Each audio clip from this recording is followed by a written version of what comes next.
대림절 네 번째 주일입니다. 이 아침에 주님의 탄생을 예고하는 누가복음을 우리는 읽게 됩니다. 누가복음은 예수 탄생의 소식을 세례자 요한의 출생부터 자세히 기록하고 있습니다. 예를 들면 26절에 기록된 그 뒤로 6달이란 말은 세례 요한의 출생을 예고합니다. 즉 엘리자벳이 세례 요한을 임신한 지 6달이 된 후에 천사 가브리엘이 마리아를 찾아갑니다. 그리고 말합니다. 두려워하지 말아라 마리아야. 그대는 하나님의 은혜를 입었다. 그대가 잉태하여 아들을 낳을 터인데 그의 이름을 예수라 하라. 이렇게 가브리엘이 마리아에게 나타나 예수 탄생을 예고하는데 그때는 로마 황제 아우구스투스가 폭력의 힘으로 세계를 통치하며 외형적인 로마의 평화를 이루고 있을 때였습니다. 사랑과 진리의 평화의 왕으로 오신다는 예수 탄생의 예고와 힘의 철학을 기반으로 한 로마 평화, 팍스 로마나가 대립하는 대목입니다. 그리고 예수의 잉태를 받아들이는 마리아의 모습 속에서 역사에 개입하시는 하나님의 전폭적인 주권이 사회적으로 가장 비천하고 밑바닥에 있는 한 사람을 통해 역사하심을 누가복음서는 전하고 있습니다. 마리아는 누굽니까? 당시 로마는 권력 있는 자가 제일이고 경제적인 부를 지닌 자가 최고인 사회였습니다.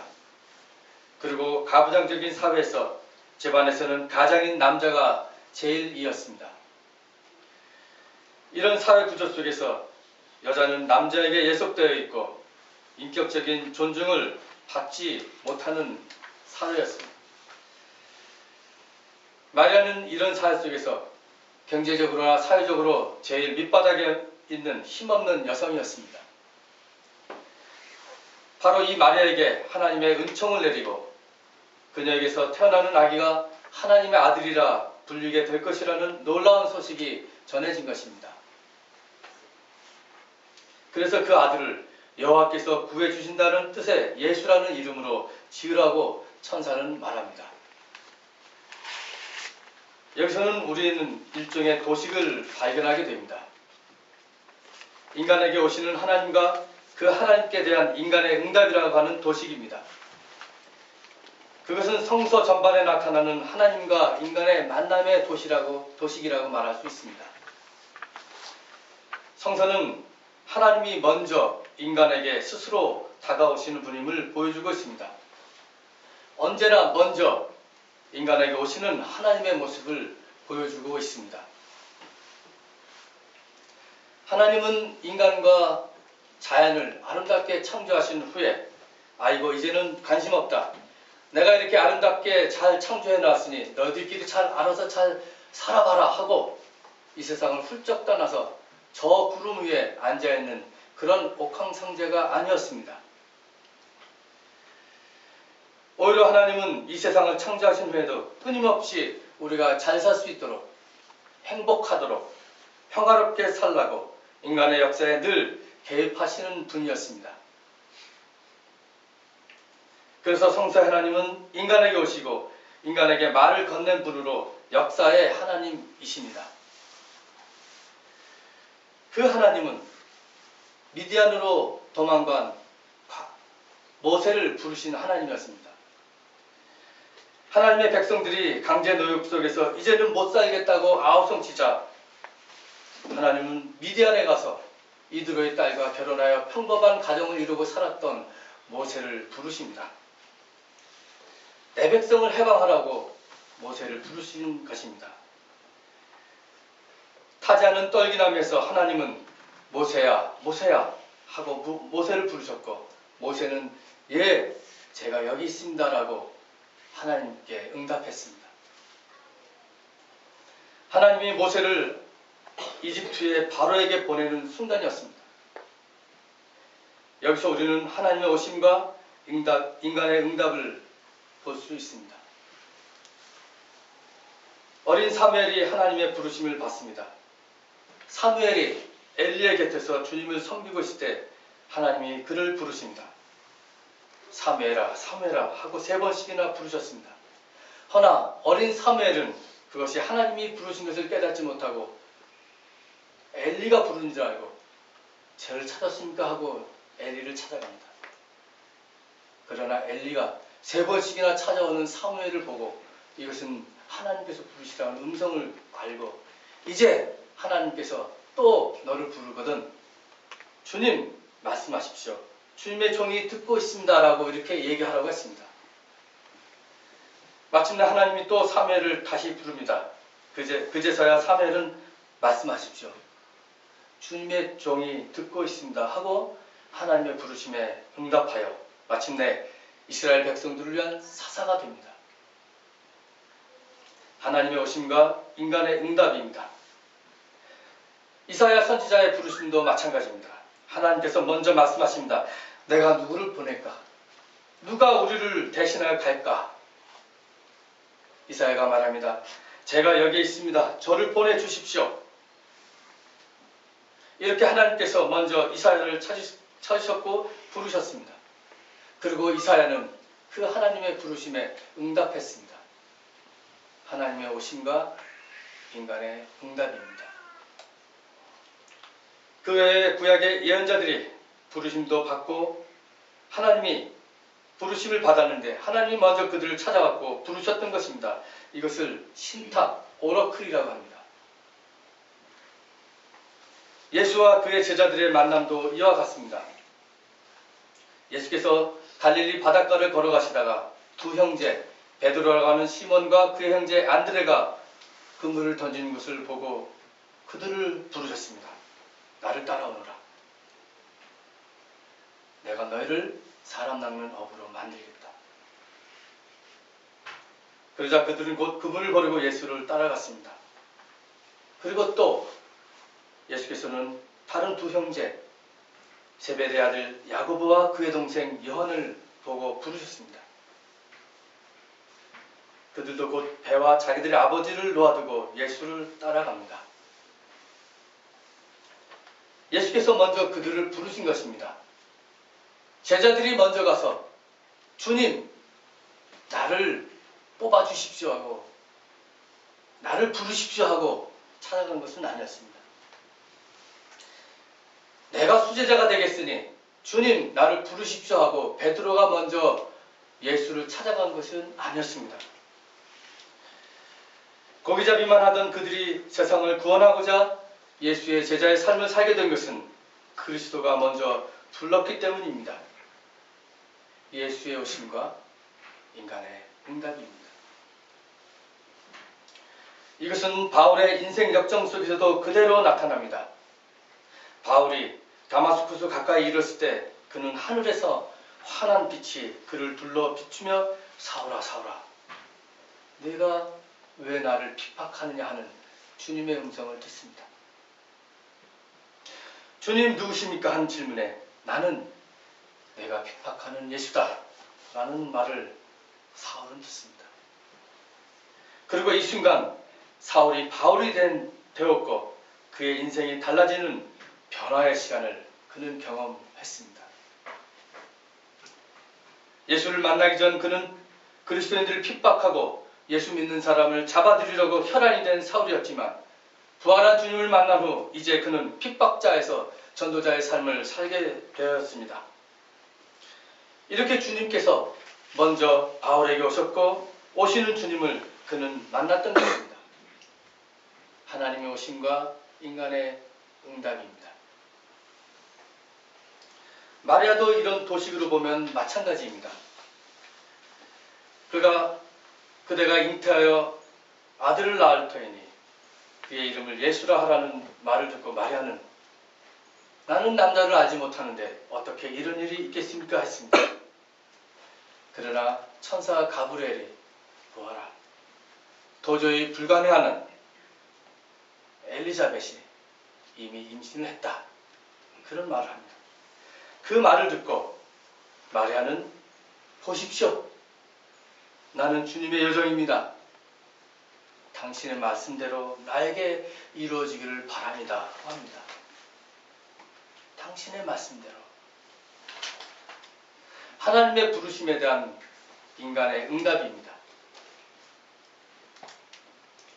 우리는 이렇게 성서에 나타난 하나님과 인간의 관계를 보면서 하나님은 인간에게 오시는 분이심을 알 수 있습니다.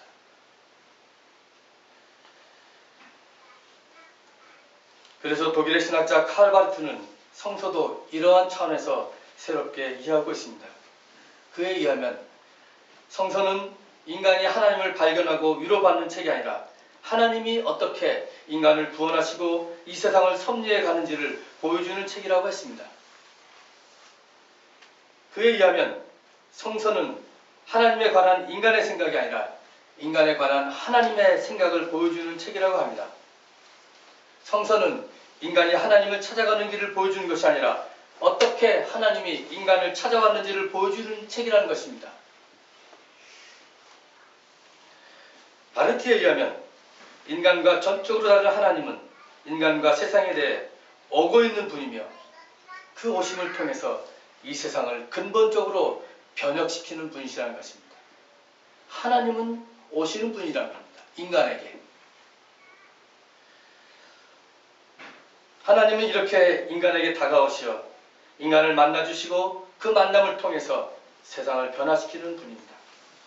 하나님은 그와 원수되었던 죄된 인간에게 다가오시어 이제는 사랑하는 자녀가 되었다고 선포하고 계시는 것입니다. 그래서 하나님과 인간이 새로운 관계에 들어가는 것입니다. 그러나 그 순간 하나님께서 오시어 인간을 만난 그 순간 인간은 신 앞에서 철저한 위기를 맞이하게 됩니다. 그것은 인간이 평상시에 햇빛에 대해서 무언가 말을 하고자 하지만 정작 태양을 볼 때 인간의 눈이 감기듯이 하나님 앞에 설 때 인간은 철저히 자신의 죄성이 노출되며 감히 신을 바라보지 못하는 위기에 처하게 됩니다. 그 위기는 그동안 인간이 쌓아올렸던 인간의 온갖 경험과 이성의 위기로 나타납니다. 그러나 하나님을 만나는 그 순간, 그래서 인간이 그 앞에서 느끼는 그 위기를 믿음으로 응답할 때 새로운 차원의 세계가 펼쳐지게 되는 것을 봅니다. 하나님께서 모세를 부르신 때도, 하나님께서 사무엘을 부르신 그 순간에도, 하나님께서 이사야와 미가와 아모스와 그 수많은 예언자를 부르신 그 순간, 그 순간에 그것은 인간의 생각과 이성으로 이해가 되지 않는 위기의 순간들이었습니다. 그러나 그들은 그 위기의 순간에 인간의 이성이 아닌 믿음으로 응답했고, 그래서 믿음의 사람들만 볼 수 있는 누룩같이 퍼지는 하나님의 새하늘과 새 땅의 새로운 세상을 볼 수 있었던 것입니다. 하나님의 말씀을 이해하고 받아들일 때 하나님의 새로운 역사가 그들을 통해 펼쳐진 것을 우리는 성서에서 분명히 봅니다. 다가오신 예수를 만난 후 한갓 무식한 어부들이 하나님 나라의 지혜를 전하는 사람 낚는 어부가 되는 것을 그들 스스로도 감히 생각이나 했겠습니까? 그러나 그들은 예수를 만난 후 자기들 스스로도 조차 생각하지 못했던 세상을 변혁시켰던 장본인들이 되었던 것입니다. 마리아의 부름도 인간의 이성으로는 결코 가능하지 않은 부름이었습니다. 기뻐하여라, 은혜를 입은 자야.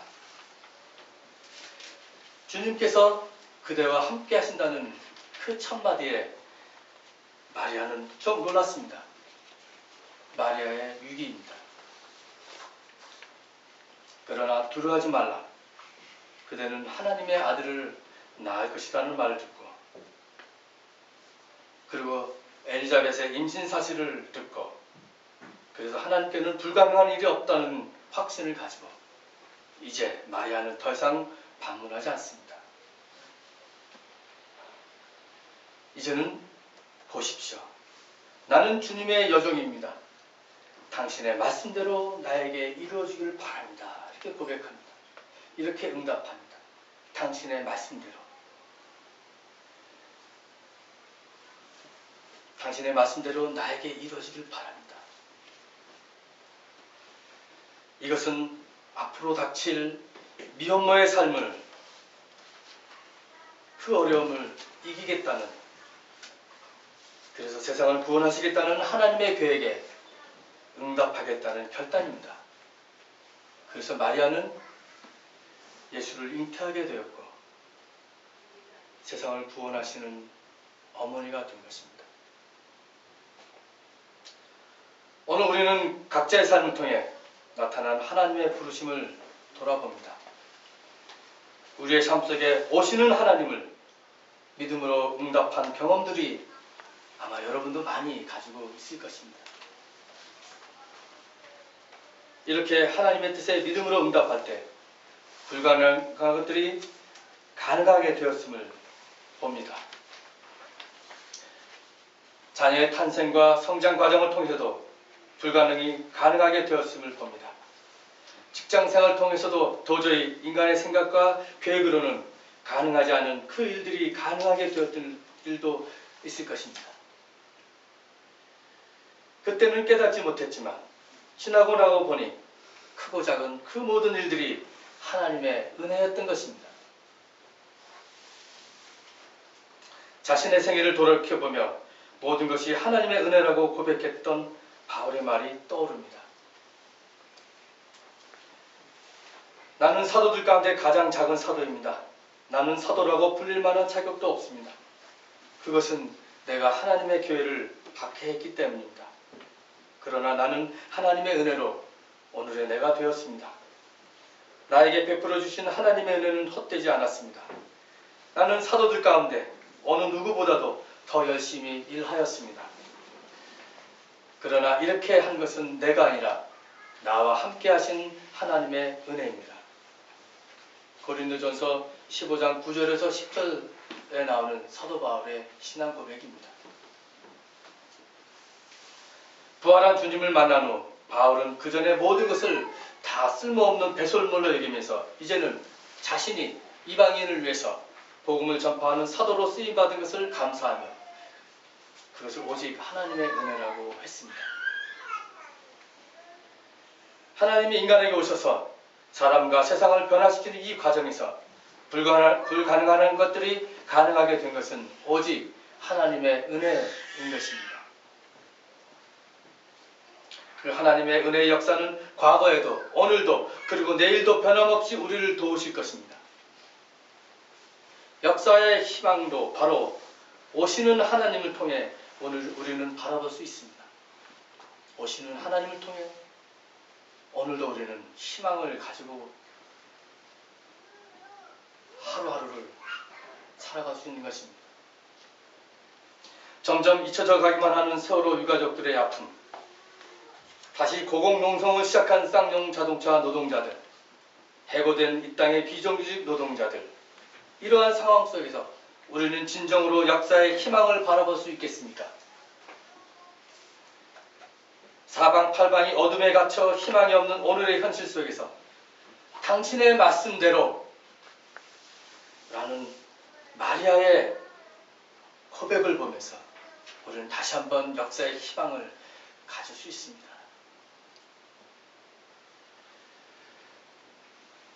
그것은 오시는 주님을 광야에서 선포했던 세례 요한의 외침을 듣는 것과 같은 것입니다. 세례 요한은 보아라 주님이 오신다 했습니다. 마리아는 이제 당신 뜻대로 당신의 말씀대로 라고 말합니다. 역사의 희망은 불가능한 것을 가능하게 만들었던 하나님을 기다린 것입니다. 그래서 이 땅에 고난받는 민중과 함께 새민족 교회는 오늘도 그 희망의 길을 가는 것입니다. 오늘도 하나님은 우리들을 향해서 오시는 하나님이십니다. 이 말씀을 가지고 묵상하시면서 기도하시겠습니다.